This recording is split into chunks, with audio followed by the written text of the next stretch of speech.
Welcome to this video. In here I'm going to teach you everything related to federalism. First, the powers. Which principles? Separation of powers is one of the principles we're using. It states the three branches of government: legislative, executive, and judicial. Second, division of powers.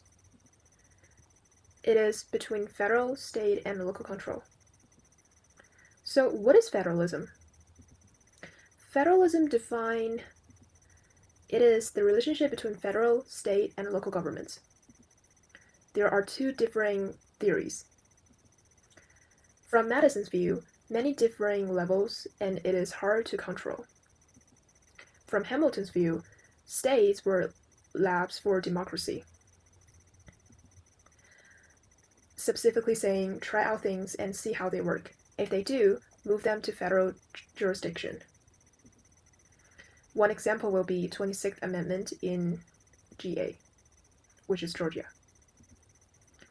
Powers of federalism. How do we divide up power and roles?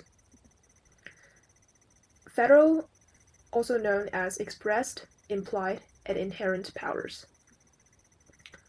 It has the power to declare war, power to armed forces, power for treaties, power for coin money, power for interstate commerce, which is the Commerce Clause,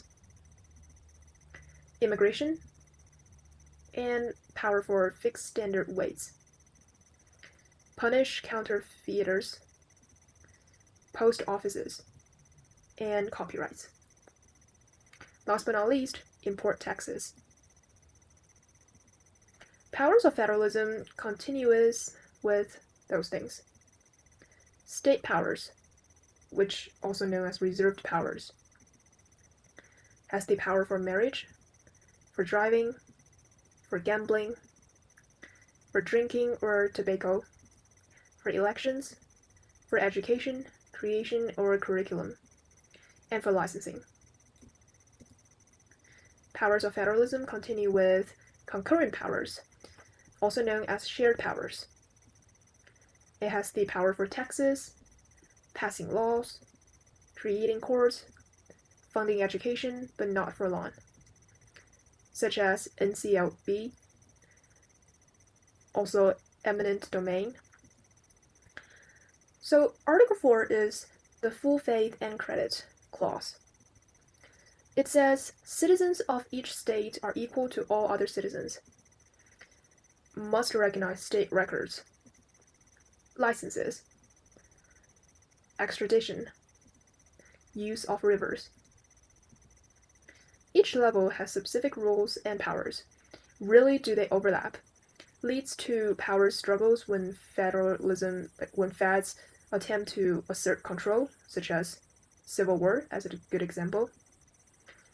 This is also known as dual federalism. From 1789 to 1930s, states had more duties than the federal government. Second is the cooperative federalism, which also lasts from Great Depression to 1981 for the period of time. It states that powers begin to overlap. Federal government becomes more powerful. States still maintain some control, such as elections and segregation. Begins with FDR and the New Deal. What was this? Congress and the White House working things out as a team along with the states. But not always workable though. Why? Think about that. There are also types of grants. First, block grant. Chunk of dollars, states do what they want. Second, categorical grant, for a specific purpose only. Third, formula grant, given to a geographical area, coal. Fourth, project grant, for government agencies, very competitive. Fifth, revenue sharing, dollars to the states, spent on whatever, only 1972 to 87.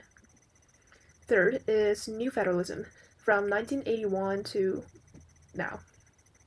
Started by Reagan in 1981, it is the powers still overlap. States regain more control and responsibility.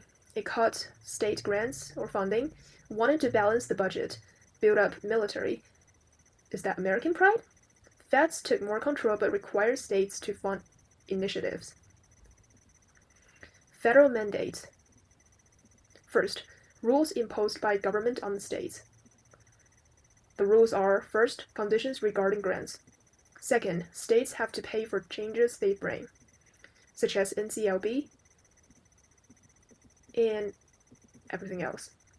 So I hope this slideshow gives you a generalization of federalism and a big picture overall. Thank you so much for watching.